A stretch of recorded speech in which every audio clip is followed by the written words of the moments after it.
Əsirimizin bəlası olan panik atak, şəkər xəstəliyi, baxın, deyirəm ki, onkoloji xəstəlikdə çox gözəl fayda verir, qulaq asın. Mən içdim, sizin sayənizdə panik atak getdi, mədaltı vəzim ağrıyırdı, getdi, şəkərim var idi, əlim şişirdi, getdi. Allah razı olsun. Sizə minnətdaram, hər kəsə tövsiyə edirəm, dəhşət panikaya düşürdüm, depressiyaya düşürdüm. Hashimoto'dan əziyyət çəkirdim, o da aradan qalxır. Yenə də içməyə davam edəcəm. Allah uzun ömür versin inşallah sizə. Çox sağ olun.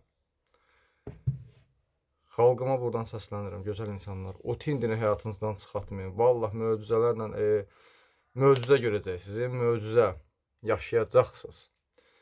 Mən sizlərə tövsiyəm odur ki, özünüz öz həkiminiz olun. Bunu öyrənin. Bax, bu sistemi öyrənin. Özünüz özünüzü sağaltmağı öyrənməlisiniz Allahın izni ilə. Sonda da nə içmişdi onu da deyim. Təbii ki, utindi. Utindi bir nemətdir. İnşallah alın, için. Bizdə də var, problem yoxdur. Yoldaşım o işlərə baxır, çatdırır. Rayonlara problem yoxdur. Bütün rayonlara, Naxçıvana, hər yerə poçtdan göndərir. Buradan səhifəsini sabitləyəcəm. Kim istəyirsə yazar, göndərər Allahın izni ilə. Yaxşı utindi var, problem yoxdur.